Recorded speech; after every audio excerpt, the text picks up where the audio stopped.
Não te amo mais. Quero o divórcio. Foi com essa frase fria que uma relação inteira desmoronou, deixando para trás um silêncio pesado e uma humilhação impossível de ignorar. Enquanto ela saía confiante, acreditando estar se libertando de um homem sem futuro, ele escolhia o caminho mais inesperado: não reagir, não se justificar, apenas observar. Mas por trás daquela aparente derrota existia uma verdade cuidadosamente escondida, algo que estava prestes a virar o jogo de forma brutal. E quando essa verdade finalmente veio à tona, já era tarde demais para qualquer arrependimento ou segunda chance. Antes de descobrir como essa história termina, já se inscreve no canal e vem ver como o silêncio pode ser a resposta mais poderosa de todas. A mala estava pronta desde a tarde. Ele percebeu isso quando chegou em casa às 8 da noite, depois de um dia inteiro na frente do computador num coworking da Vila Olímpia, e viu a Samsonite vinho escuro no meio da sala como uma sentença já lavrada. Não era a primeira vez que ela ameaçava, mas havia algo na posição daquela mala, na exatidão com que ela fora colocada no centro do tapete persa que compraram juntos numa viagem a Lisboa, que dizia que desta vez era diferente. O apartamento estava silencioso de um jeito que doía. Aquele silêncio de fim de tarde que não tem pássaro, não tem televisão, não tem o cheiro de jantar sendo preparado. Só o ar parado e aquela mala no centro de tudo. Rafael Drummond tirou o casaco, pendurou na cadeira da mesa de jantar e foi até a cozinha beber água. As mãos estavam levemente úmidas. Ele reconheceu aquela sensação como medo, mas se recusou a deixar que ela subisse até o rosto. Havia aprendido, ao longo de 3 anos de casamento com Isabela Vasconcelos, que demonstrar vulnerabilidade era oferecer uma abertura, e ela sabia exatamente como atravessar qualquer abertura com precisão cirúrgica. Ela apareceu no corredor usando um vestido que ele nunca tinha visto, cabelo preso com aquela elegância calculada que usava quando queria parecer intocável. Isabela era arquiteta de interiores, tinha escritório próprio no Itaim Bibi e uma presença que enchia qualquer ambiente. As pessoas costumavam dizer que ela e Rafael formavam um casal bonito. Ele nunca soube ao certo o que isso significava sobre ele, mas sabia o que significava sobre ela, que a aparência sempre foi o idioma que ela preferia falar. Não te amo mais. Quero o divórcio. Ela disse isso sem dramaturgia, sem voz embargada, sem a hesitação que as palavras desse peso deveriam carregar. Disse como quem informa que vai trocar de celular. E então ficou parada, observando o efeito que a frase produziria nele, como alguém que jogou uma pedra na água e espera os círculos se formarem. Rafael colocou o copo na pia, virou-se para ela. Não disse nada. Ela preencheu o silêncio, com tudo o que vinha guardando. Falou sobre o apartamento menor que precisaram alugar depois que ele saiu do emprego na multinacional de tecnologia, onde havia trabalhado por 5 anos.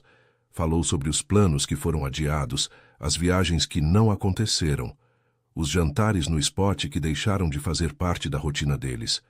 Falou sobre a sensação de estar regredindo enquanto as amigas avançavam, sobre acordar de manhã e sentir o peso de uma vida que não era a que havia imaginado, quando aceitou o pedido de casamento naquela noite em Trancoso, com o mar escuro ao fundo e uma garrafa de espumante na areia. E falou sobre Henrique Castilho, não com esse nome, não com essa clareza, mas as palavras que ela escolheu deixavam um contorno preciso, uma silhueta que Rafael já havia percebido nas últimas semanas, nas mensagens que ela esquecia abertas no celular, nos perfumes que não combinavam com os dela quando chegava tarde, na forma como havia parado de fazer perguntas sobre o projeto em que ele trabalhava. Henrique era sócio de uma incorporadora no Brooklyn, frequentava os mesmos eventos que Isabela, tinha o tipo de patrimônio visível que ela sempre confundiu com o valor real. Rafael continuou em silêncio. Isso a irritou mais do que qualquer resposta teria irritado. Você não tem nada a dizer? Nenhuma reação?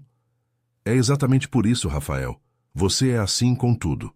Parado, estagnado. Você passa as noites inteiras na frente naquele computador como se fosse salvar o mundo, mas o mundo continua girando sem você perceber. Enquanto isso, Eu fico aqui vendo a minha vida diminuir junto com a conta bancária. Ele poderia ter falado muita coisa naquele momento. Poderia ter explicado o que estava construindo, o que aquelas noites representavam, o tamanho daquilo que estava prestes a acontecer. Poderia ter aberto o notebook ali mesmo, mostrado os números, as conversas com os primeiros investidores, os e-mails de empresas que já demonstravam interesse. Mas ele olhou para os olhos dela e viu que a conversa já estava encerrada muito antes de começar. Ela não estava ali para entender. Ela estava ali para partir com a certeza de que estava fazendo a escolha certa, de que a culpa era dele, de que o futuro que ela queria existia do outro lado daquela porta. E Rafael não lhe tomaria isso. Tudo bem, Isabela. Eu assino. Ela piscou, levemente desconcertada com a ausência de resistência. Então recompôs a postura, levantou o queixo e disse que o advogado dela mandaria os papéis até o fim da semana. Separação total de bens. Ela ficaria com o apartamento que o pai dela havia ajudado a comprar quando se casaram, com os móveis que escolheu ao longo dos anos, com o carro que estava no nome dela. Ele ficaria com o computador, as contas no vermelho e a narrativa pública de homem que não soube segurar a própria vida nem a própria mulher. Rafael disse que estava bem com isso. Ela pegou a mala, chamou o elevador e foi embora sem olhar para trás. O barulho da porta se fechando tinha aquela espécie de finalidade que os sons cotidianos não costumam ter. Ele ficou ouvindo o elevador descer, o clique metálico lá embaixo e depois nada. Rafael ficou sozinho no apartamento por talvez 15 minutos, ouvindo o silêncio que ela deixou, aquele silêncio diferente do de antes, mais limpo de certa forma, mais honesto. Depois foi até a mesa, abriu o notebook e voltou ao código. Havia um módulo de integração que ele vinha tentando resolver havia 3 dias, um problema de sincronização entre servidores que se comportava de forma imprevisível sob carga alta. A cabeça estava pesada, mas as mãos sabiam o caminho. Naquela noite, às 2 da manhã, o módulo funcionou. Ele olhou para a tela por um longo momento, sentiu algo se acomodar no peito com uma espécie de calma densa, uma firmeza que não dependia de mais ninguém para existir. Fechou o computador. Dormiu como não dormia havia semanas. Os papéis do divórcio chegaram na quinta-feira seguinte, entregues por um motoboy com o logotipo de um escritório de advocacia do Jardim Paulista. Rafael leu cada cláusula devagar, como quem lê um contrato técnico, sem pressa e sem emoção visível. O acordo era claro. Separação total de bens, sem partilha de ativos futuros, sem qualquer vínculo financeiro após a assinatura. Era o tipo de documento pensado para proteger quem o redigiu. Era exatamente o que ela queria. E, sem que ela soubesse, era exatamente o que ele precisava. Ele assinou em todas as páginas marcadas, fotografou os documentos, guardou uma cópia digital em 3 lugares diferentes e devolveu o original pelo mesmo motoboy no dia seguinte. Não contratou advogado. Não pediu revisão. Assinou como alguém que sabe o peso exato do que está assinando, mesmo que ninguém ao redor consiga enxergar o porquê. Nos dias que se seguiram, Rafael começou a organizar a mudança. Não havia muito o que levar. Roupas, livros técnicos, 2 monitores, o notebook e um HD externo que guardava 5 anos de trabalho comprimidos em menos de 2 terabytes. Alugou um estúdio em Pinheiros, num edifício antigo da rua Teodoro Sampaio, 3º andar, janela com vista para a copa de uma figueira que crescia torta na calçada de paralelepípedos. O estúdio tinha mofo em um canto do banheiro, encanamento barulhento e uma tomada que faiscava se você puxasse o plugue rápido demais. Era pequeno, feio e absolutamente adequado para o que ele precisava fazer. Ele montou os 2 monitores na mesa de madeira bruta que comprou por R$300 num brechó da Rua Cardoso de Almeida. Instalou o ambiente de desenvolvimento, abriu um café que comprou na padaria da esquina e trabalhou por 14 horas seguidas.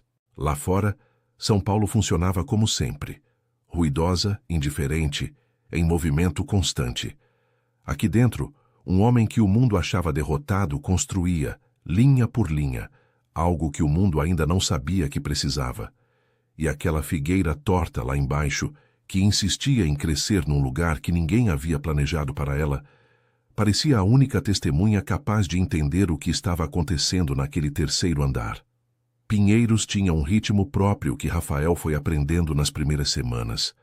A padaria da esquina abria às 6h30, o barulho do caminhão de lixo passava às 7h15, e o vizinho do segundo andar, um músico que ele nunca viu pessoalmente, começava a tocar violão por volta das 10 da noite com uma regularidade quase metronômica.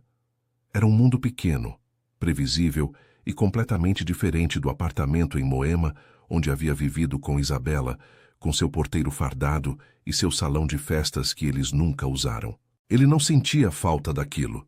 Surpreendeu-se com isso. O que sentia-se às vezes era uma espécie de leveza estranha, como de alguém que carregou uma mochila pesada por tanto tempo que esqueceu o peso até o momento em que a tirou das costas. Havia pressões que simplesmente deixaram de existir. As perguntas sobre quando comprariam um carro maior, as comparações silenciosas com os maridos das amigas dela, os jantares em que precisava fingir entusiasmo por conversas que não o interessavam. Agora havia só ele, o computador e aquele estúdio que cheirava a livro velho. O projeto se chamava Fluxara.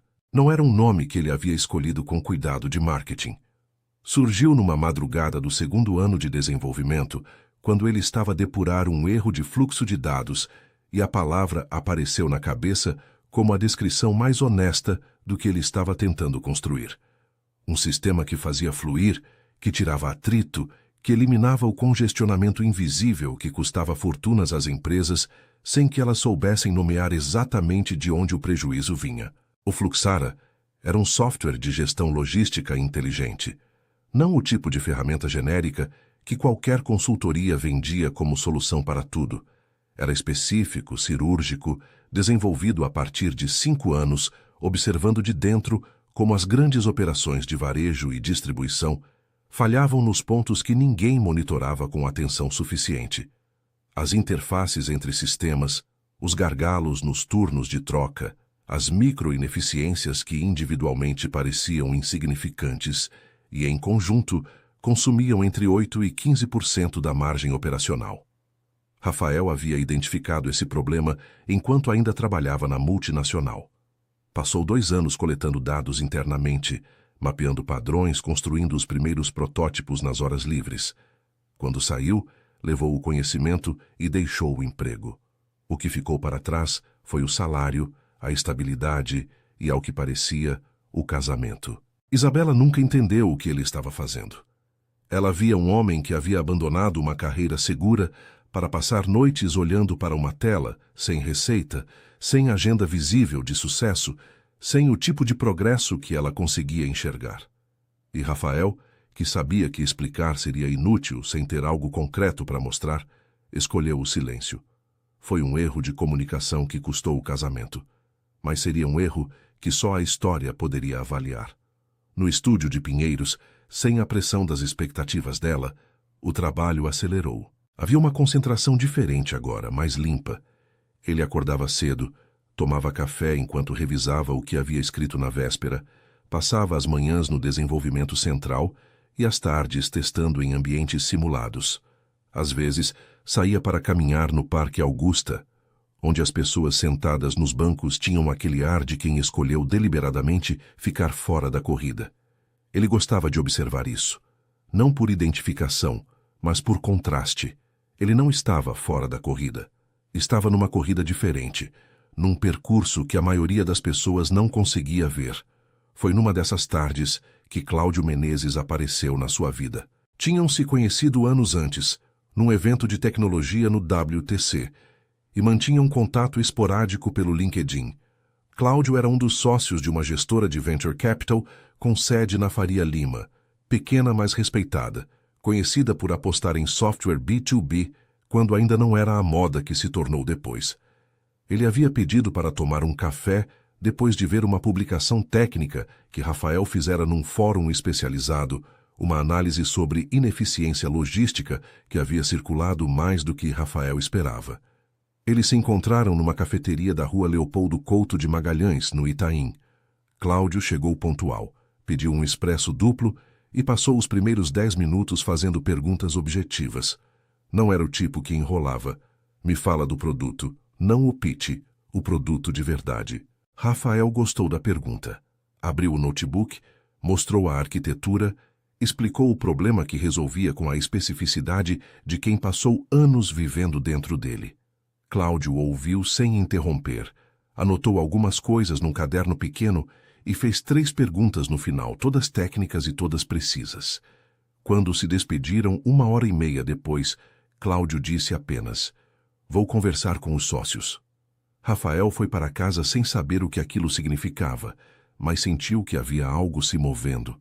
Alguma coisa que ainda não tinha forma, mas que já tinha peso. Naquela mesma semana, enquanto Rafael aguardava em silêncio qualquer retorno de Cláudio, sua linha de celular recebeu uma mensagem que ele não esperava. Era o advogado de Isabela. A mensagem era seca e formal. A cliente solicitava a transferência do veículo Volvo XC40 registrado em nome do requerido, conforme estipulado no acordo de separação. Rafael releu a mensagem 2 vezes. O carro estava formalmente no nome dele, fruto de uma confusão burocrática na época da compra, mas havia sido pago integralmente por ela. Ele sempre soube que era dela. O acordo de separação tinha uma cláusula genérica sobre bens móveis que, dependendo da leitura, poderia incluir ou excluir o veículo. O advogado estava claramente apostando que Rafael iria brigar, que transformaria aquilo numa disputa prolongada, numa negociação com contrapropostas, talvez num processo. Era o tipo de movimento que se faz quando se quer drenar o adversário. Rafael respondeu no dia seguinte com uma mensagem de 3 linhas. Confirmava a transferência, sugeria uma data para assinar os documentos no cartório e perguntava qual horário era mais conveniente para a outra parte. Simples assim. O advogado demorou um dia inteiro para responder, como se a ausência de resistência o tivesse confundido. Quando voltou, confirmou a data e o horário com uma formalidade que soava quase desconcertada. Rafael foi ao cartório, assinou os documentos de transferência e saiu de lá a pé. Chamou um Uber na esquina, voltou para Pinheiros e abriu o computador. Havia um ajuste de desempenho no módulo de análise preditiva que precisava de atenção. Era nisso que ele ia gastar a energia que poderia ter sido desperdiçada numa briga por um carro que, dali a poucos meses, não faria a menor diferença para ele. O telefone tocou às 18 horas daquela mesma tarde. Era Cláudio. Os sócios tinham gostado, queriam marcar uma apresentação formal na semana seguinte. Poderia ser no escritório deles, na Faria Lima, numa quarta-feira de manhã. Rafael confirmou. Agradeceu com a contenção de quem não quer revelar o quanto aquela ligação importava e desligou. Ficou um momento olhando pela janela para a figueira da calçada, que naquela tarde de outono paulistano estava parcialmente coberta pela sombra do edifício ao lado. Havia algo naquela árvore que ele não conseguia deixar de observar. Ela havia encontrado exatamente o espaço que precisava, nem que fosse um espaço que ninguém havia deixado para ela de propósito. Isabela Vasconcelos aprendeu desde cedo que a vida se divide entre os que são vistos e os que não são, e que pertencer ao primeiro grupo era uma questão de escolha e disciplina. Sua mãe, mulher prática do interior de Minas, que havia chegado a São Paulo com uma mala e uma determinação de ferro, costumava dizer que aparência é o cartão de visita que você entrega antes de abrir a boca. Isabela levou isso ao extremo que a mãe talvez não tivesse imaginado. O escritório dela no Itaim tinha aquele tipo de decoração que comunica competência antes de qualquer palavra ser dita. Linhas limpas, materiais nobres usados com contenção, nenhum elemento supérfluo. Ela havia construído a Vasconcelos Interiores com talento genuíno e uma capacidade de entender o que o cliente queria antes mesmo de ele saber nomear. Era boa no que fazia. Isso nunca foi o problema. O problema era que ela havia aprendido a avaliar tudo, inclusive pessoas, com os mesmos critérios que usava para avaliar espaços. O que isso comunica, o que isso vale, o que isso diz sobre quem o possui. Henrique Castilho comunicava muito. Ele tinha 42 anos, cabelos começando a grisalhar nas têmporas de um jeito que nos homens costuma chamar de distinto, e a facilidade natural de quem cresceu entre pessoas com dinheiro e aprendeu que o dinheiro não precisa se anunciar, porque já foi apresentado pelos outros muito antes da sua chegada. Sócio da Castilho Incorporações, empresa da família que havia se expandido consideravelmente nos últimos anos com empreendimentos de alto padrão em Perdizes e no Alto de Pinheiros. Ele frequentava os mesmos eventos que Isabela, conhecia as mesmas pessoas e tinha o vocabulário certo para cada situação. Eles se encontraram pela primeira vez num coquetel de lançamento de um empreendimento no Campo Belo, 6 meses antes do fim do casamento com Rafael. Henrique a tinha procurado depois, com o pretexto de discutir a decoração de alguns apartamentos modelo. O pretexto era transparente, mas Isabela o aceitou porque era conveniente aceitá-lo. Agora, 2 meses após o divórcio, eles eram vistos juntos com a frequência suficiente para alimentar o tipo de especulação que circula nos grupos de mensagem das classes médias altas paulistanas. Isabela publicava com moderação calculada, uma foto num restaurante dos Jardins, outra num final de semana em Campos do Jordão, sempre com a luminosidade certa e a legenda adequada. Nada excessivo, o suficiente. O que ela não publicava, porque não havia como fotografar bem, era a sensação crescente de que Henrique era uma superfície brilhante sobre uma estrutura que ela ainda não havia examinado com cuidado suficiente. Mas isso era algo para depois. Por enquanto, a narrativa funcionava. E funcionava especialmente bem quando chegavam notícias de Rafael. Através de conhecidos em comum, ela ficou sabendo que ele estava morando num estúdio em Pinheiros, andando de Uber e passando os dias na frente do computador como sempre. A imagem confirmava o que ela precisava que fosse verdade, que a saída havia sido a escolha certa, que ela havia escapado de uma trajetória que só levava para baixo. Cada vez que alguém mencionava o nome dele com aquele tom discretamente pesaroso que as pessoas usam quando falam de quem está mal, ela sentia um alívio que preferia não examinar muito de perto. Naquela quarta-feira, ela estava no escritório revisando o projeto de um apartamento em Higienópolis, quando Fernanda, sua assistente, entrou com 2 cafés e um ar de quem tem uma informação e não sabe se deve compartilhar. Isabela, você viu o post da Carol? A Carol era Carol Drummond, cunhada de Rafael, com quem Isabela mantinha uma relação civilizada, que o divórcio havia transformado numa frieza educada. Isabela pegou o celular e encontrou a publicação. Uma foto de Carol e Rafael num restaurante da Vila Madalena sorrindo. A legenda era simples, quase informal. Comemoração merecida com meu irmão favorito. Isabela olhou para a foto por mais tempo do que pretendia. Rafael estava diferente. Não de um jeito dramático. Não era o tipo de transformação que dava para descrever com precisão. Mas havia algo na postura dele, na qualidade do sorriso, que não combinava com a imagem de homem derrotado que ela havia construído nos últimos meses. O que você acha que eles estão comemorando? Fernanda perguntou com aquela curiosidade inocente que às vezes é mais cortante do que a malícia. Isabela colocou o celular na mesa, virou-se para o projeto na tela e disse que não fazia a menor ideia e que precisavam terminar a revisão antes das 5. Mas a pergunta ficou.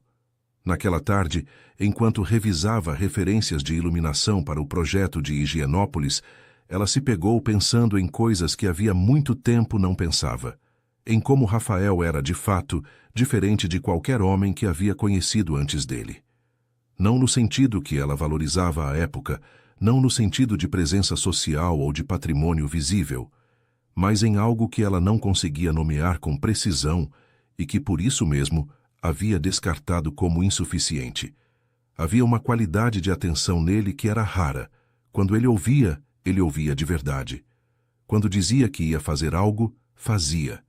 Quando acreditava em alguma coisa, acreditava com uma consistência que não vacilava diante da opinião dos outros. Ela havia chamado isso de teimosia. Agora, sentada diante de um projeto que não a interessava tanto quanto deveria, ela se perguntava se o nome certo não seria outra coisa. Sacudiu a cabeça mentalmente, como quem espanta um pensamento inútil. Naquela noite, Henrique a buscou para jantar num japonês novo na Oscar Freire, que todo mundo estava frequentando. Ele estava animado. Falou sobre um lançamento previsto para o segundo semestre, sobre uma parceria com uma construtora carioca, sobre planos que soavam grandes e movimentados. Isabela ouviu com o sorriso adequado e bebeu o saquê gelado e disse as coisas certas nos momentos certos. Na volta para casa, sozinha no Uber, enquanto Henrique ficava para tomar um drink com um sócio que havia aparecido no restaurante, ela olhou pela janela para as luzes da Paulista e sentiu, pela primeira vez desde o divórcio, uma fagulha de algo que se parecia perigosamente com dúvida. Ela a apagou antes que pudesse se transformar em chama.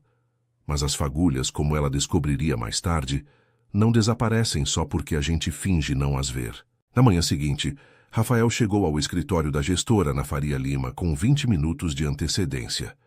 Era um andar inteiro num edifício de vidro e concreto que tinha aquela vista da avenida que, em São Paulo, serve como medida tácita de credibilidade. Quanto mais alto, mais sério. Ele sentou na recepção, recusou o café que a recepcionista ofereceu e ficou olhando para os carros lá embaixo com a calma de quem não tem nada a provar, apenas algo a apresentar. Cláudio o recebeu com 2 sócios, Paulo Estrela e Miriam Takahashi, ambos com histórico em empresas de tecnologia antes de migrarem para o lado do investimento. Era exatamente o tipo de banca que Rafael teria escolhido se pudesse escolher. Pessoas que entendiam o produto, não apenas o mercado. A apresentação durou 55 minutos.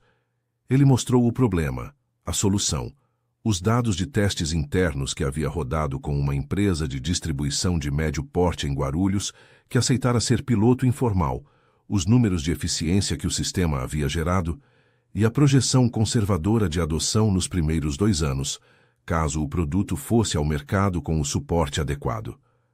Miriam fez as perguntas mais difíceis, especialmente sobre escalabilidade e sobre como o sistema se comportaria com clientes de grande porte com arquiteturas legadas. Rafael respondeu todas sem hesitar, porque havia passado os últimos meses se fazendo exatamente aquelas perguntas. Quando terminou, Cláudio olhou para os sócios e depois para Rafael e disse: "A gente precisa de uma semana para conversar internamente, mas quero que você saiba que essa é a apresentação mais sólida que sentei para ouvir no último ano." Rafael agradeceu, apertou as mãos dos 3 e desceu sozinho pelo elevador de vidro. Lá fora, a Faria Lima estava no seu ritmo de sempre, aquele fluxo de pessoas e carros que nunca para. Ele caminhou até a avenida, respirou o ar quente de São Paulo e sentiu algo que havia muito tempo não sentia, que o tempo estava trabalhando a seu favor. A semana que Cláudio havia pedido se transformou em 10 dias. Rafael contou cada um deles sem deixar que a ansiedade tomasse o espaço que a concentração precisava. Ele continuou no ritmo do estúdio. Acordar cedo, código pela manhã, testes à tarde, caminhada no Parque Augusta quando a cabeça precisava de ar. Era uma disciplina quase monástica, e ele havia aprendido a gostar dela.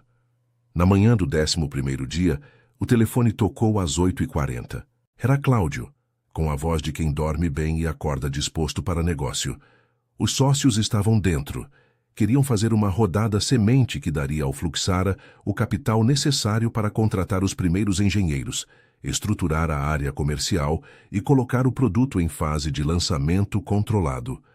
Em troca, a gestora ficaria com uma participação minoritária que preservava o controle de Rafael sobre as decisões do produto.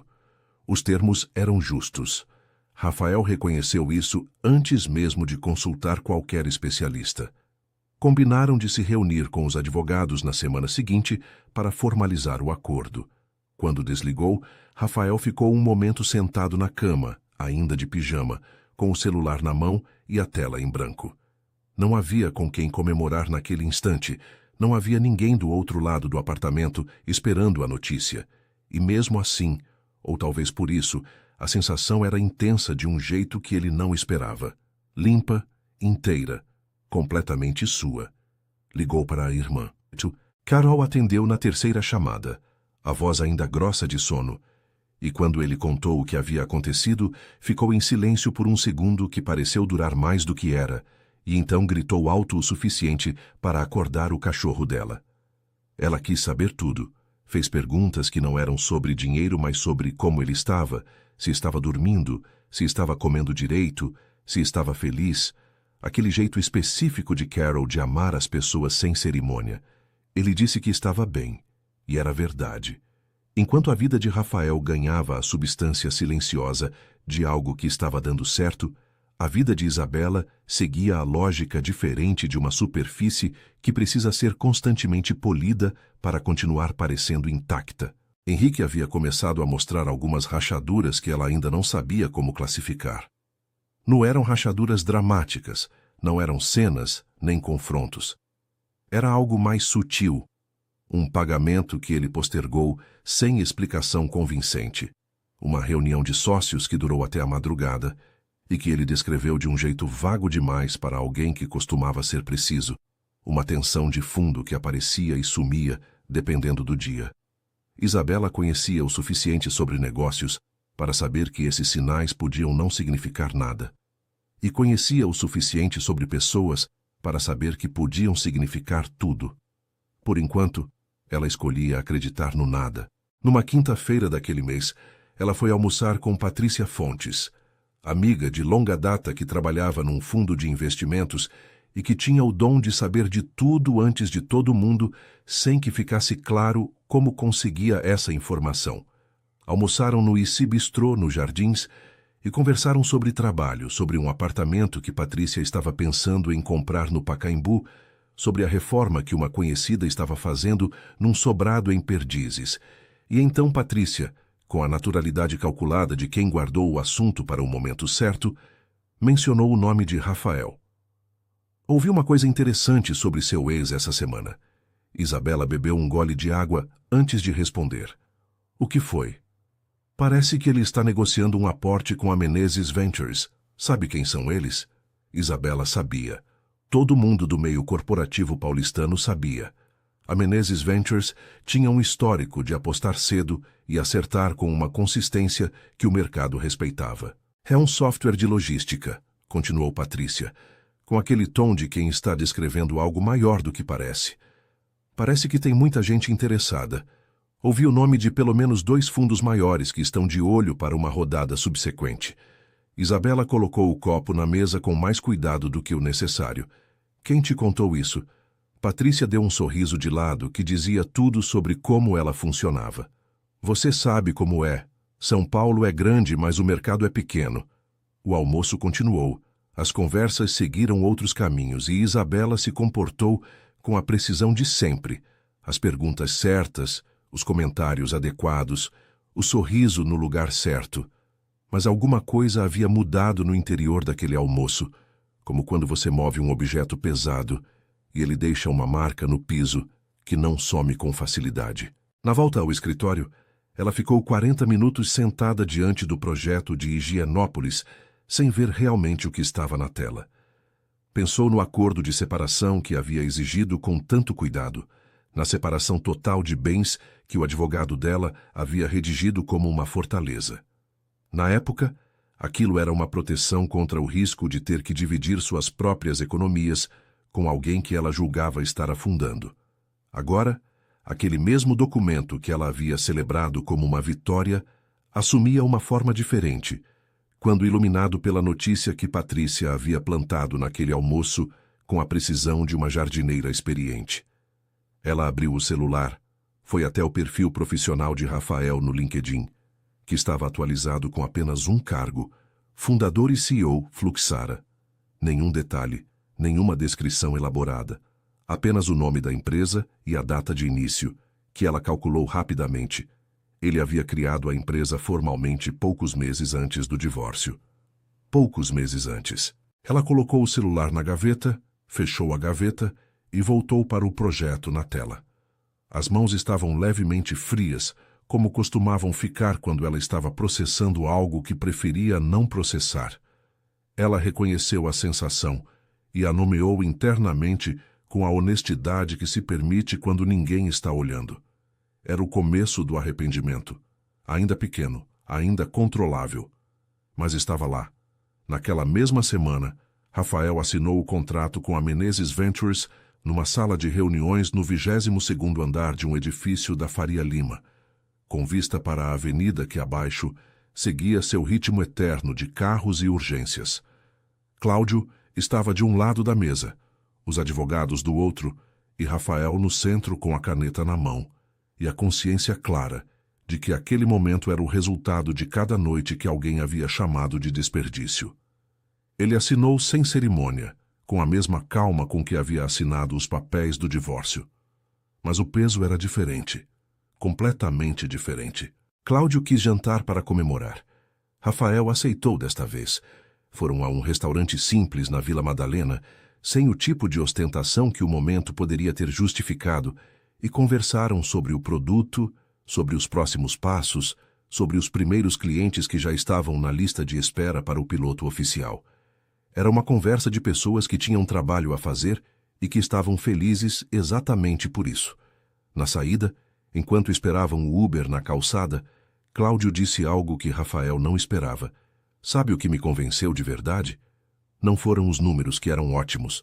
Foi a forma como você falou do problema. Você não estava me vendendo uma solução. Estava me contando sobre algo que você entendeu de um jeito que mais ninguém entendeu. Isso é mais raro do que parece. Rafael agradeceu sem saber exatamente o que dizer e ficou pensando naquilo no Uber de volta para Pinheiros. A figueira da calçada estava recortada contra o céu cor de laranja do entardecer quando ele chegou.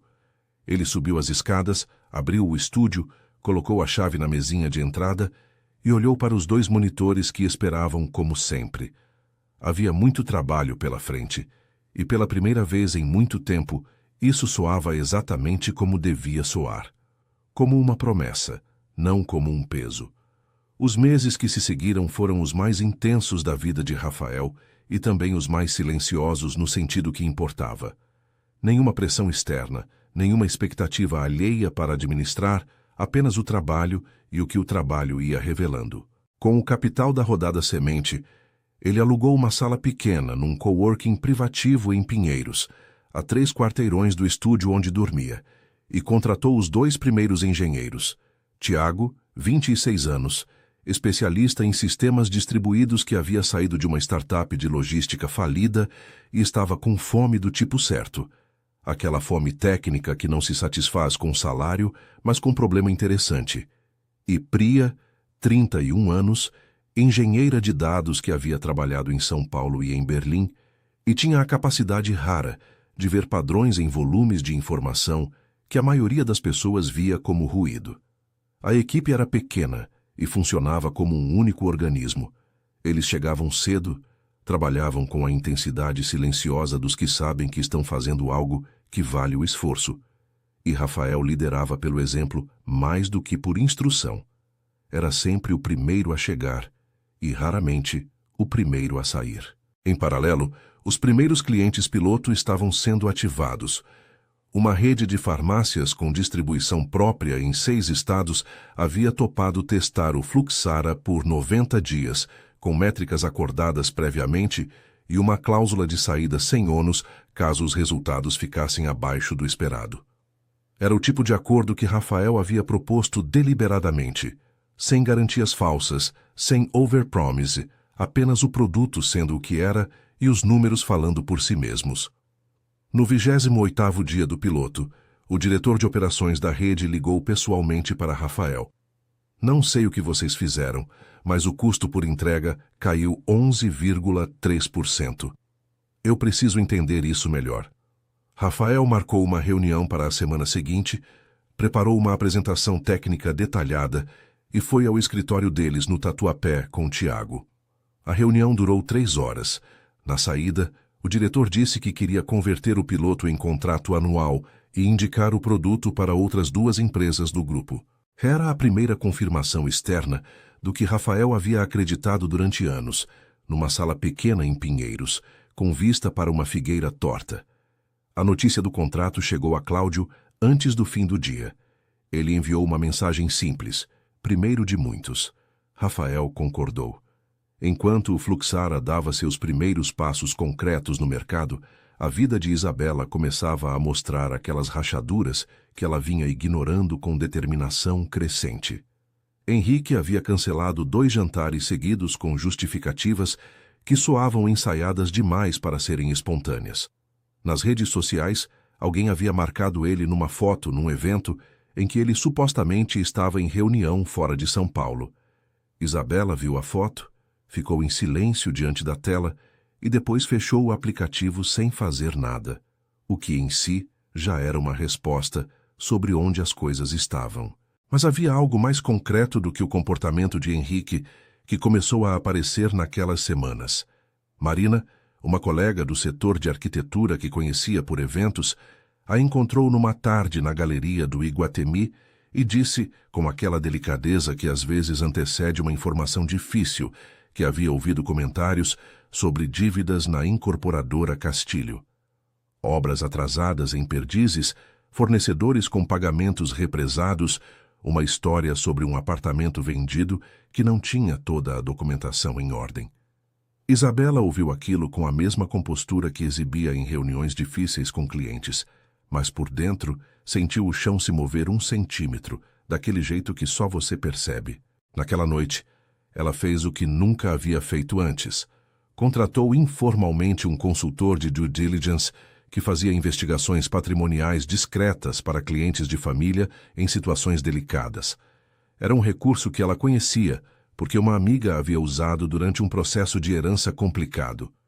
Não era investigar Henrique por desconfiança pessoal, ela se disse. Era proteger o próprio patrimônio. Era ser inteligente. O consultor levou 5 dias úteis. O relatório que ele enviou num PDF protegido por senha era objetivo e sem adorno.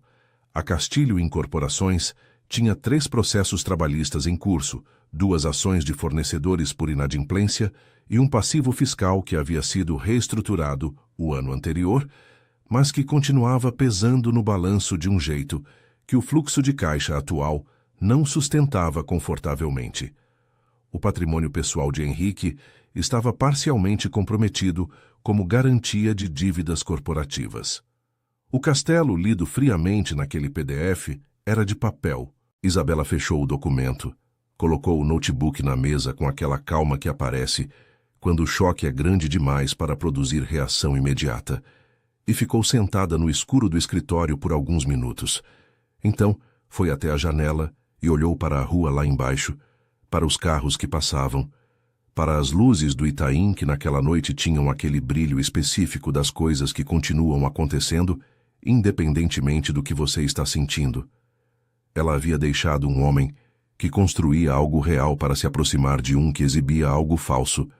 A ironia era tão limpa e tão crua que doía de um jeito que ela não sabia nomear. E o pior, ela estava começando a suspeitar que não havia sido apenas um engano de julgamento. Havia sido uma escolha baseada em valores que, examinados à luz daquele PDF, não eram os valores que ela achava que tinha. Fechou a janela, apagou a luz do escritório e foi para casa sozinha, como havia feito em tantas noites desde o divórcio, mas desta vez com uma companhia incômoda que não conseguia deixar do lado de fora. A verdade sobre si mesma. Naquela semana, o nome Fluxara apareceu pela primeira vez numa publicação especializada em tecnologia B2B, um boletim semanal que circulava entre investidores e executivos do setor. Era uma menção discreta, 3 parágrafos numa sessão sobre startups para observar, mas chegou ao celular de Cláudio às 6 da manhã e ele encaminhou para Rafael com uma mensagem de apenas 2 palavras. Começa agora. Rafael leu sentado na cama com o café que havia feito 5 minutos antes, ainda quente na mão, e sentiu que aquilo era verdade. Não era uma projeção, não era uma esperança, era uma observação. O que havia começado como uma ideia numa multinacional onde trabalhara, crescido nas madrugadas de um apartamento em Moema, sobrevivido ao divórcio e amadurecido num estúdio em Pinheiros, estava agora entrando no mundo com a solidez de algo que não precisava se anunciar em voz alta para ser levado a sério. Ele tomou o café, abriu o notebook e verificou os dados do piloto da rede de farmácias. Os números do 29º dia eram ainda melhores que os do 28º. Havia trabalho a fazer. Como sempre, E, como sempre, aquilo soava exatamente certo. 2 dias depois, sem que Rafael soubesse, Isabela estava no escritório dela revisando o projeto de Higienópolis pela 10ª vez, quando recebeu uma mensagem de Henrique que ela releu 3 vezes antes de responder. Ele precisava cancelar o fim de semana que haviam planejado em Campos do Jordão. Assuntos da empresa, dizia, mas o tom da mensagem tinha aquela textura específica de quem está administrando uma situação que está saindo do controle. Isabela respondeu com 2 palavras, guardou o celular e abriu o arquivo do contrato de honorários de um novo cliente. Tinha muito trabalho. E, de repente, pela primeira vez em meses, isso parecia a coisa mais saudável que havia no próprio horizonte. O acordo que mudou tudo foi fechado numa terça-feira de setembro, num escritório no 30º andar de um edifício da Berrini, com ar-condicionado forte demais e uma mesa de reuniões grande o suficiente para intimidar quem precisasse ser intimidado. Rafael não precisava. Do outro lado da mesa estavam os representantes da Horizonte Logística, uma das maiores operadoras de distribuição do país, com presença em 18 estados e uma estrutura de tecnologia que havia ficado para trás enquanto a empresa crescia mais rápido do que sua capacidade de se modernizar. Eles haviam chegado até o Fluxara por indicação. O diretor de operações da rede de farmácias havia recomendado o produto num evento setorial, e a recomendação havia chegado ao CTO da Horizonte, com a credibilidade que só a experiência real produz. As negociações haviam durado 6 semanas. Cláudio estava presente em todas as rodadas, assim como os advogados de ambos os lados, e havia momentos em que Rafael sentia o peso daquelas semanas como uma tensão física nos ombros. Mas nunca vacilou na substância. Sabia o que o produto valia e não aceitou termos que comprometessem essa avaliação. O contrato que foi assinado naquela terça-feira era um acordo de licenciamento de 3 anos, com cláusula de expansão, valor anual que colocava o Fluxara num patamar completamente diferente do que tinha 6 meses antes, e uma parcela inicial que, somada ao capital da rodada semente, transformava a realidade financeira da empresa de uma forma que Rafael ainda estava processando. Cláudio apertou sua mão na saída do elevador e disse que era hora de pensar na próxima rodada. Rafael concordou, mas pediu 48 horas antes de começar a falar sobre isso. Cláudio entendeu sem precisar que fosse explicado. Rafael foi a pé até a estação de metrô da Vila Olímpia. Desceu até a linha verde, pegou o trem na direção do Consolação e ficou em pé no vagão com a mão no suporte de plástico, olhando para o próprio reflexo na janela escura. Em volta dele, as pessoas levavam suas vidas com a indiferença que o metrô de São Paulo exige. Ninguém sabia o que havia acontecido naquele 30º andar. Ninguém precisava saber. Ele desceu em Clínicas, caminhou pelo bairro sem destino específico, acabou chegando ao Parque do Trianon e sentou num banco debaixo de uma tipuana que estava começando a soltar as sementes aladas do final do verão. Ficou ali por talvez 1 hora, sem celular na mão, apenas sentado com o peso e a leveza daquele dia. Pensou em coisas que havia um bom tempo não deixava entrar. Pensou nos anos de construção solitária, nas noites em que a dúvida batia não sobre o produto, mas sobre si mesmo, sobre se estava fazendo a coisa certa ao apostar tudo numa ideia que só ele conseguia ver claramente. Pensou no divórcio, não com raiva nem com mágoa, mas com aquela lucidez que o tempo às vezes oferece. Havia algo que não funcionava naquele casamento muito antes da mala aparecer no meio da sala. Talvez ambos soubessem disso, e nenhum dos dois tivesse coragem de nomear antes que fosse inevitável. Pensou em Isabela com uma mistura de sentimentos que resistia à categoria simples. Havia coisas genuínas naquele casamento. Havia momentos reais entre 2 pessoas reais. Isso não desaparecia só porque o fim havia sido duro. Mas havia também o padrão que ela havia escolhido. A forma como avaliava o mundo, a incapacidade de enxergar valor onde ele não estava embrulhado em aparência. Isso ele não podia mudar, e não era responsabilidade dele tentar. Levantou do banco quando o sol começou a se inclinar seriamente em direção ao horizonte de prédios da Consolação. Caminhou de volta para a estação, Pegou o metrô para Pinheiros e foi direto para o estúdio. Ligou para Carol antes de abrir o computador. A irmã atendeu no segundo toque, como se estivesse esperando. Ele contou. Carol ficou em silêncio por um momento que desta vez Rafael soube reconhecer. Não era desconcerto, era a absorção de alguém que está sentindo algo que vai demorar para processar completamente. Então ela perguntou, com a voz um pouco embargada.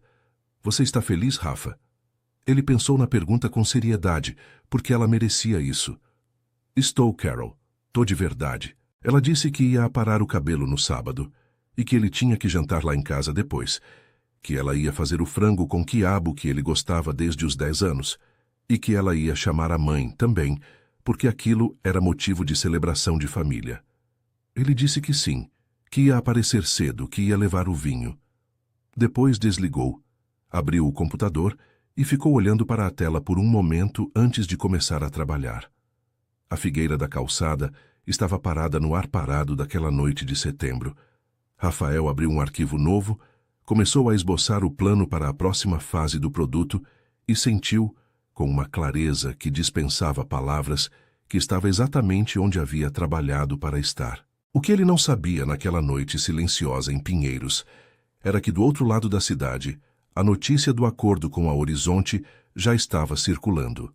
O mercado de tecnologia paulistano era grande e ruidoso, mas os corredores onde as informações relevantes transitavam eram surpreendentemente estreitos. E em pelo menos um ponto desses corredores, o nome Fluxara havia chegado a ouvidos que ainda não sabiam o que fazer com ele, mas que já sentiam o peso do que ele significava. O tempo que Rafael havia aprendido a respeitar como um aliado estava prestes a acelerar o seu trabalho na direção de encontros que ainda não tinham data marcada, mas que já eram inevitáveis. Naquela mesma semana, uma reportagem foi publicada no portal de negócios mais lido do segmento B2B paulistano. O título era direto: Fluxara fecha contrato com Horizonte Logística e entra no radar dos grandes fundos.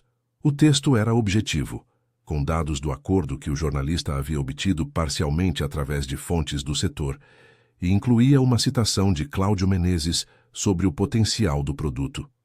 Rafael havia declinado de falar com a imprensa naquele momento, uma decisão que Cláudio respeitou sem questionar.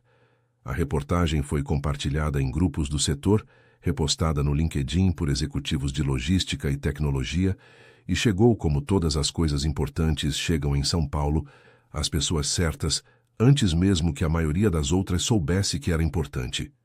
Chegou ao celular de Patrícia Fontes às 8 da manhã. Patrícia, que havia plantado a notícia inicial sobre o Fluxara para Isabela num almoço no IC Bistrô, encaminhou a reportagem para ela com uma mensagem de 3 palavras. Eu disse, né? Isabela abriu o link sentada na cozinha, com o café ainda na mão, e leu o texto 2 vezes.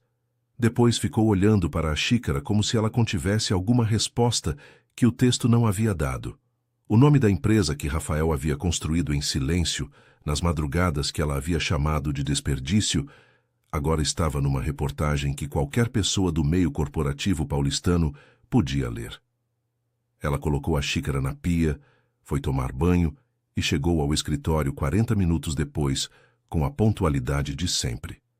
Mas ao longo daquele dia, entre um projeto e outro, o nome Fluxara voltava como o tipo de coisa que a mente não consegue largar, porque ainda não terminou de entender o que fazer com ela.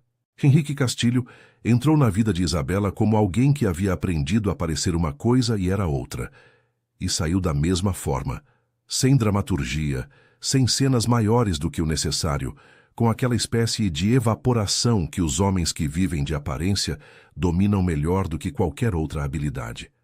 O relacionamento não terminou numa conversa decisiva. Terminou em camadas, ao longo de outubro, numa série de afastamentos progressivos que cada um fingia não estar percebendo. Um jantar cancelado que não foi remarcado. Uma conversa sobre o futuro que ele desviou com a habilidade de quem faz isso com frequência. Uma tarde em que ela esperou uma mensagem que não veio e decidiu não enviar a própria. Até que num domingo à noite, com a cidade molhada de uma chuva que tinha durado o dia inteiro, Isabela recebeu uma mensagem dele dizendo que precisava se concentrar em resolver algumas questões da empresa, que não era o momento certo para ele estar num relacionamento, que ela merecia alguém com mais disponibilidade. Era o tipo de texto que as pessoas escrevem quando querem encerrar algo sem assumir a responsabilidade pelo encerramento. Ela leu uma vez, colocou o celular na mesa de cabeceira e olhou para o teto por um longo tempo. Não chorou, o que a surpreendeu.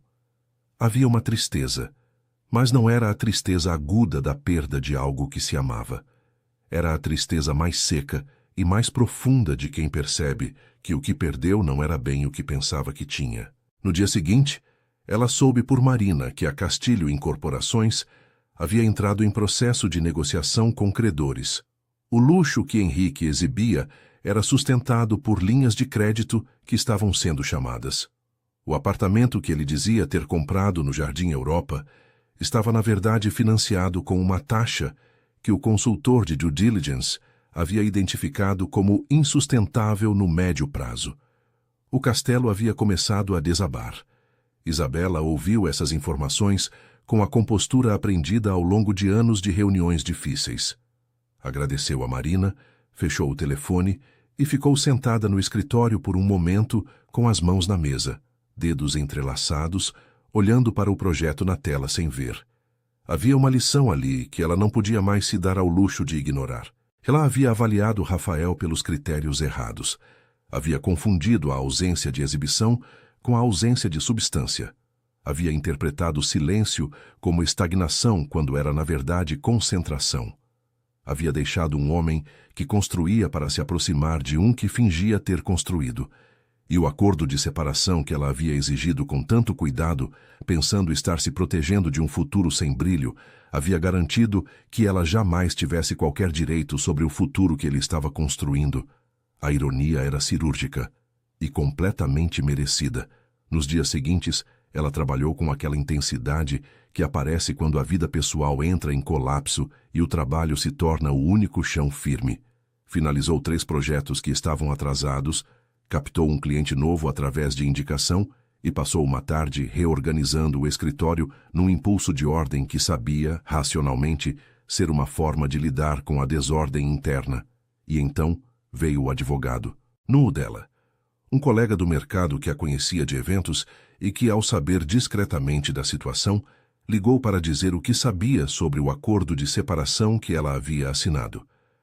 A conversa durou 20 minutos e confirmou o que ela já havia intuído.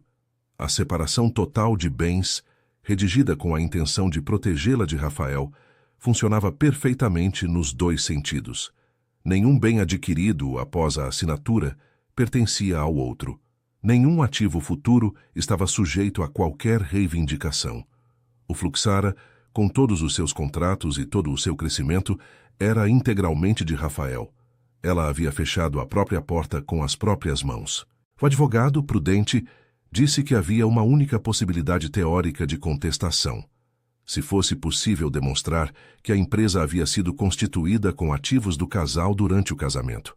Mas para isso seria necessário comprovar que o capital inicial era compartilhado, o que, dado que Rafael havia desenvolvido o software sem qualquer investimento externo ou familiar, seria muito difícil de sustentar.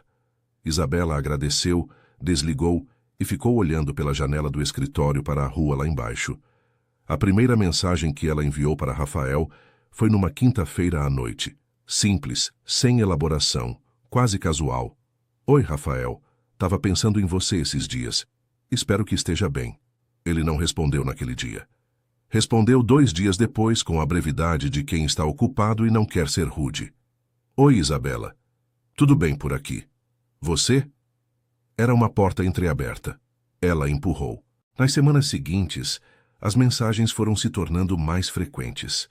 Ela evocava memórias com cuidado, mencionava coisas que havia gostado no casamento, fazia perguntas sobre o trabalho dele com um interesse que soava genuíno porque era genuíno, ao menos em parte.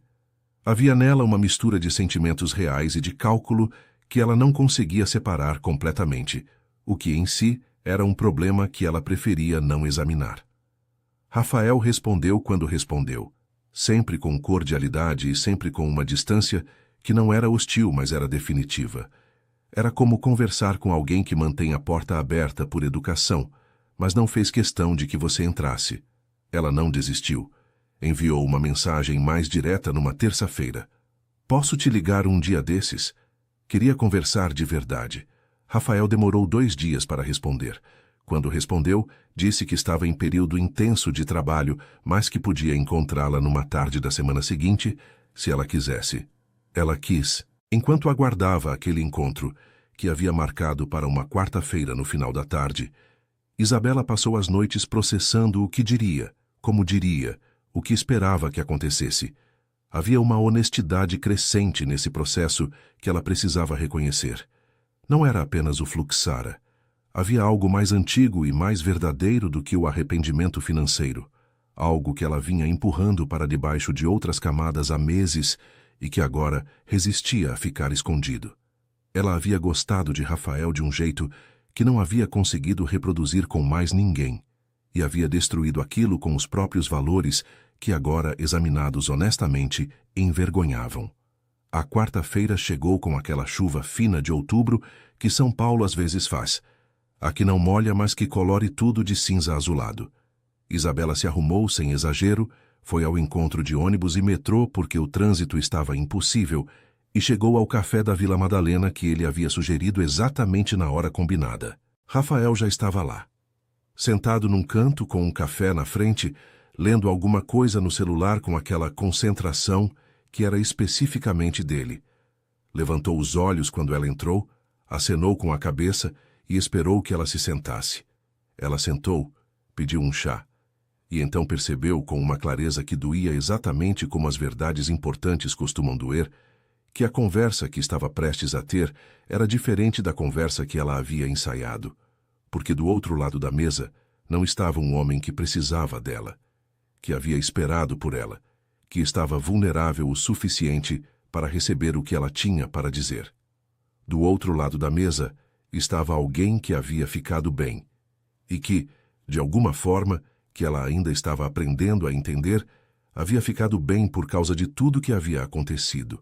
Não apesar disso. O café da Vila Madalena tinha aquele cheiro de madeira velha e grão torrado, que São Paulo guarda em poucos lugares. Era pequeno, com mesas de mármore desgastado e cadeiras diferentes umas das outras, o tipo de espaço que resiste à gentrificação, não por princípio, mas por teimosia. Rafael havia escolhido ali porque era perto do coworking e porque, sinceramente, não havia pensado muito além disso.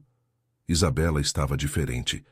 Ele percebeu isso assim que ela entrou, no diferente de um jeito que ele conseguisse descrever com precisão, não um detalhe de roupa ou de cabelo. Era algo na forma como ela se movia, uma leveza ligeiramente rachada que não estava lá quando eram casados, como se algumas camadas de verniz houvessem saído e o que estava embaixo fosse mais real, mesmo que mais vulnerável. Ela pediu um chá de camomila, o que o surpreendeu. Isabela era de café preto. Eles conversaram por um momento sobre nada, aquele protocolo social de reaquecimento que as pessoas fazem quando há uma história entre elas e o presente ainda não sabe onde se posicionar em relação a ela. Ela perguntou sobre o trabalho.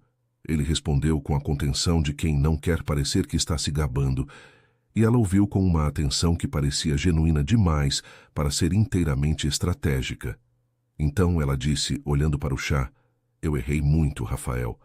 Ele não respondeu imediatamente, deu um gole no café e esperou. Ela continuou. Disse que havia confundido coisas que não deveriam ter sido confundidas, que havia avaliado o casamento com os critérios errados e que só havia entendido isso quando foi obrigada a examinar os próprios valores de perto, sem o conforto de ter alguém para culpar.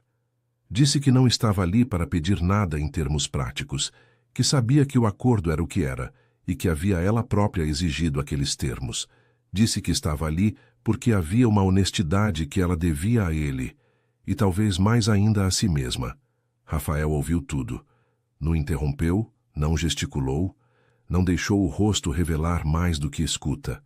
Quando ela terminou, houve um silêncio de talvez 10 segundos que no ambiente barulhento do café parecia uma bolha separada do mundo. Ele disse, Eu ouço o que você está dizendo. E acho que é honesto da sua parte dizer isso. Ela esperou.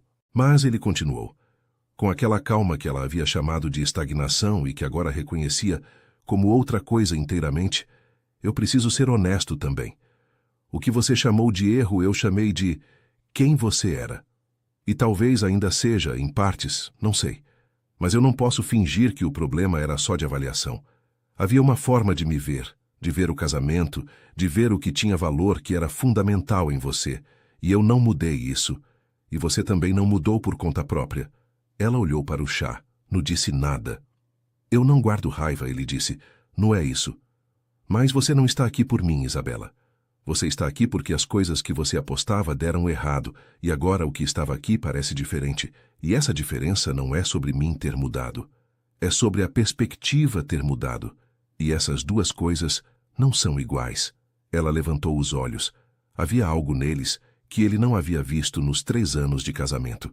Ela estava presente de um jeito que o orgulho antes não permitia. Você tem razão, ela disse. Em tudo. E eu sabia disso antes de vir aqui.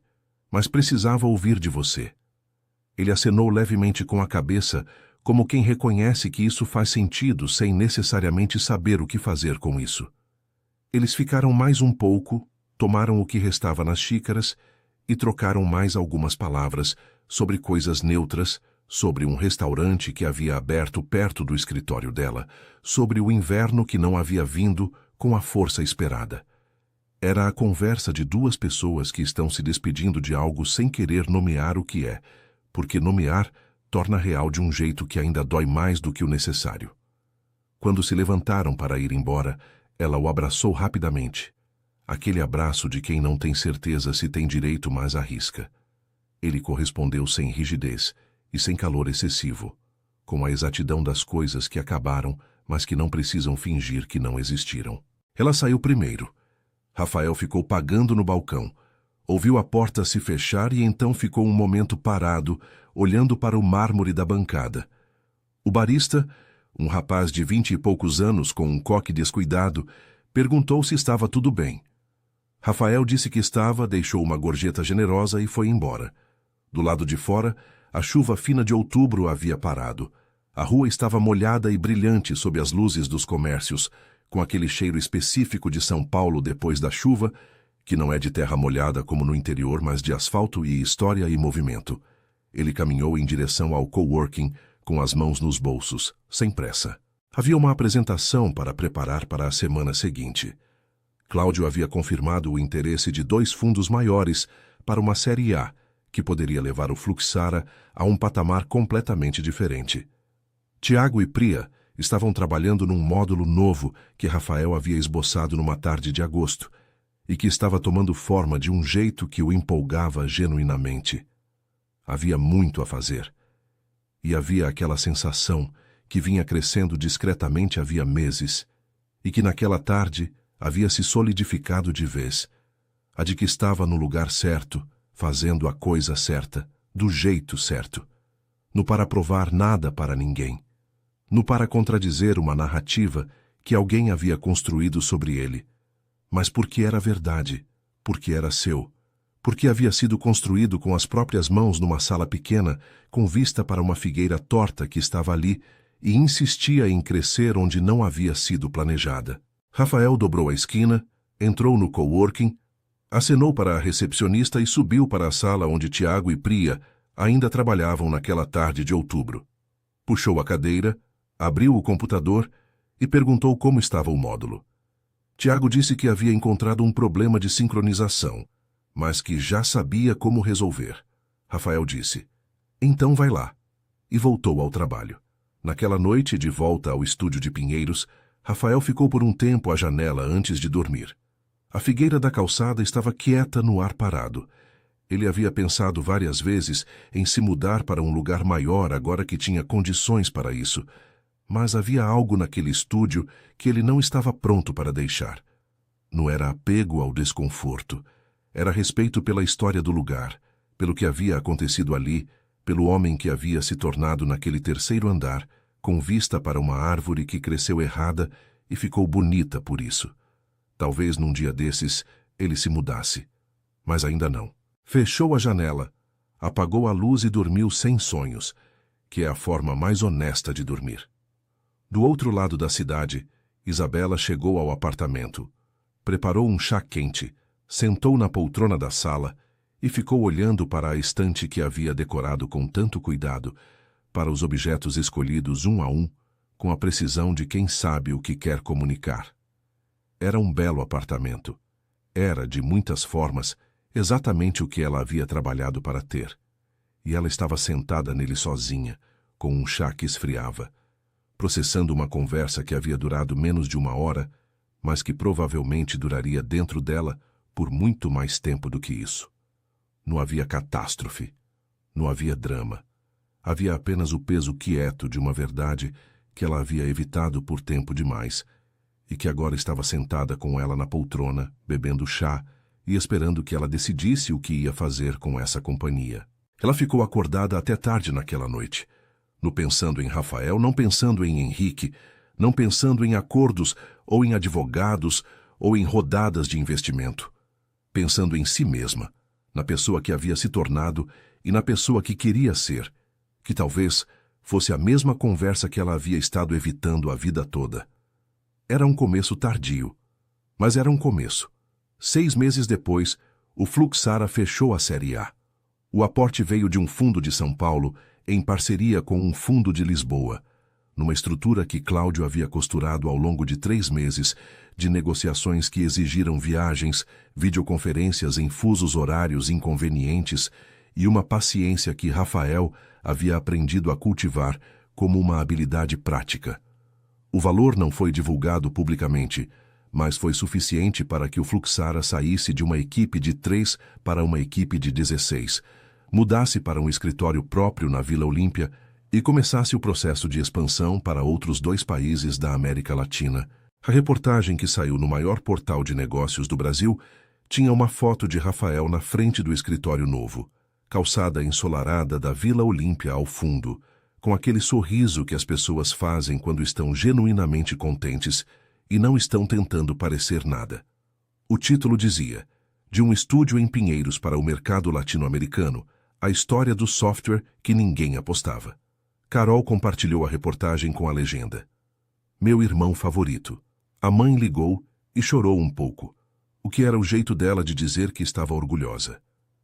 Tiago e Priya viram a foto na sala de reuniões do escritório novo e fizeram o tipo de piada interna que só as equipes pequenas que cresceram juntas conseguem fazer. Rafael leu a reportagem uma vez, guardou o link no computador e voltou ao trabalho. Havia um cliente novo em Bogotá que precisava de atenção. Isabela soube da Série A pelo LinkedIn, como a maioria das pessoas. Era uma segunda-feira de manhã e ela estava no escritório do Itaim com o café da Fernanda ainda quente quando a notificação apareceu. Ela leu a reportagem completa com a atenção que havia aprendido a dar às coisas que eram importantes, mesmo quando era difícil. Havia passado os últimos meses num processo que ela descrevia para si mesma como reorganização, uma palavra suficientemente honesta para o que estava acontecendo. Terapia semanal com uma psicóloga que a desconfortava e a ajudava na mesma proporção.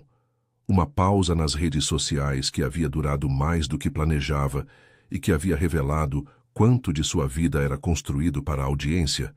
Um período de trabalho intenso que havia redescoberto em si uma capacidade de foco que o relacionamento com Henrique havia obscurecido. Não havia enviado mais mensagens para Rafael após a conversa no café da Vila Madalena. Havia entendido naquela tarde que algumas portas que a gente fecha com as próprias mãos ficam fechadas por razões que fazem sentido mesmo quando doem, e que a coisa certa a fazer não era tentar reabri-las, mas aprender o que a chave ensinava sobre si mesma. Ela fechou o LinkedIn, terminou o café e abriu o projeto de um novo cliente, uma fundação cultural que queria renovar completamente a identidade do espaço. Era um trabalho interessante, o tipo que exigia mais do que competência técnica, que exigia visão. Ela gostava disso. Sempre havia gostado, e havia perdido contato com esse gosto durante um período em que estava olhando para o lugar errado. Era uma segunda-feira comum de manhã em São Paulo. A cidade fazia o seu barulho de sempre lá fora, aquele barulho que nunca para e que depois de um tempo você não escuta mais porque ele se torna o fundo permanente de tudo. Rafael chegou ao escritório da Vila Olímpia às 8h20. Cumprimentou a recepcionista, que haviam contratado 2 semanas antes. Passou pela área de engenharia, onde Tiago estava de pé, diante de um quadro branco, explicando algo para 2 dos novos contratados, e foi até a sua sala no fundo do corredor. A sala tinha uma janela grande com vista para a rua, e lá fora havia uma amendoeira que crescia na calçada com a tenacidade específica das árvores que escolheram existir no meio do concreto. Não era uma figueira torta, mas servia. Rafael colocou o café na mesa, abriu o computador e verificou os e-mails da manhã. Havia uma mensagem de Bogotá, uma de Lisboa e uma do diretor de operações da Horizonte sobre uma expansão do contrato. Havia também uma mensagem interna de Priya com o assunto módulo de previsão, atualização, com um emoji de foguete que ele sorriu ao ver. Ele começou pela de Bogotá. O dia estava começando, como todos os dias começavam, com trabalho que precisava ser feito, com problemas que precisavam de solução, com a consciência tranquila de alguém que sabe onde está e como chegou até ali. Não havia narrativa de vingança naquilo. Não havia triunfo sobre ninguém. Havia apenas uma vida sendo vivida com inteireza e o silêncio de quem não precisa que o mundo confirme o que ele próprio já sabe. Lá fora, São Paulo fazia o seu barulho eterno. E dentro daquele escritório da Vila Olímpia, uma empresa continuava crescendo como as árvores que ninguém planejou, devagar no começo, com raízes mais fundas do que a superfície revelava, e depois de um jeito que fazia as pessoas se perguntarem por que não haviam visto antes. Fim da história. Se essa história tocou algo em você, é porque algumas verdades têm o poder de fazer isso. Chegam quietas, sem aviso, e ficam mais tempo do que a gente esperava. Rafael não gritou, não se vingou, não pediu aplauso. Ele simplesmente construiu em silêncio o que acreditava que tinha valor.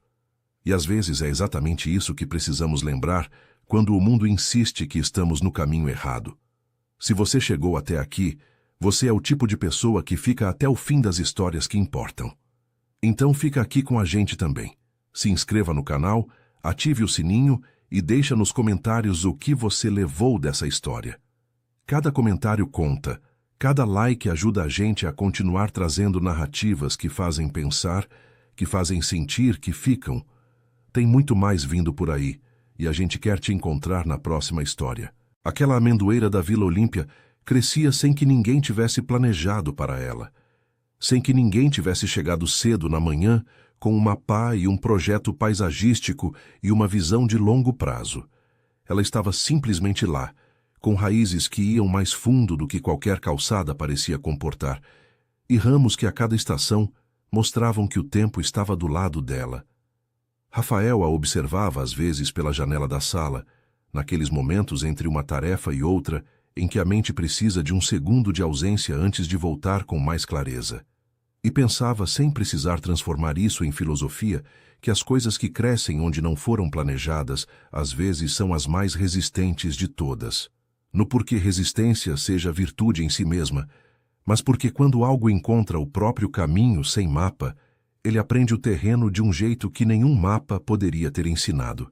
Era uma segunda-feira de abril quando a segunda reportagem saiu. Desta vez, não era um portal setorial. Era um dos maiores portais de negócios do país, com uma chamada na capa que Cláudio enviou por mensagem às 7h15 da manhã, com o comentário: "Olha o que você fez." A reportagem era extensa, com entrevista que Rafael havia concedido na semana anterior, depois de anos evitando a imprensa. O jornalista havia perguntado sobre a trajetória, sobre os anos de desenvolvimento solitário, sobre o que havia sido mais difícil. Rafael respondeu com honestidade e sem drama. A parte mais difícil foi continuar acreditando no produto quando ninguém ao redor conseguia enxergar o que eu enxergava. Não era teimosia. Era que eu conhecia o problema melhor do que qualquer pessoa e sabia que a solução era real. A reportagem não mencionou o divórcio. Rafael não havia mencionado e o jornalista não havia perguntado. Aquilo era uma história sobre o trabalho, não sobre o casamento que terminou. As duas coisas haviam acontecido em paralelo, se influenciado mutuamente, mas uma não era a razão da outra. O Fluxara existiria de qualquer forma, Isabela teria ido embora de qualquer forma, São Paulo continuaria girando de qualquer forma. Tiago imprimiu a reportagem e colou no quadro da área de engenharia com uma fita colorida e escreveu em caneta abaixo. Capítulo 1. Rafael viu aquilo ao passar no corredor e ficou olhando por um momento antes de continuar caminhando. Capítulo 1. Sim, era exatamente isso. Havia muito mais pela frente. Havia Bogotá e havia Buenos Aires, e havia conversas iniciais com potenciais parceiros em Portugal que Cláudio vinha cultivando com a paciência de jardineiro que ele tinha para negócios internacionais. Havia um produto que continuava evoluindo porque os problemas que ele resolvia continuavam existindo e se tornando mais complexos conforme as operações que o adotavam cresciam. Havia uma equipe que havia escolhido estar ali, que poderia estar em outro lugar, e havia decidido apostar naquilo que Rafael estava construindo. Era mais do que ele havia imaginado quando sentou pela primeira vez diante de 2 monitores numa mesa de madeira bruta, comprada por R$ 300 com vista para uma figueira torta, na rua Teodoro Sampaio. E, ao mesmo tempo, era exatamente o que ele havia esperado, não como sonho, mas como consequência lógica de fazer o trabalho todos os dias com honestidade suficiente. O resto foi o tempo fazendo o que o tempo faz quando você deixa ele trabalhar sem atrapalhar.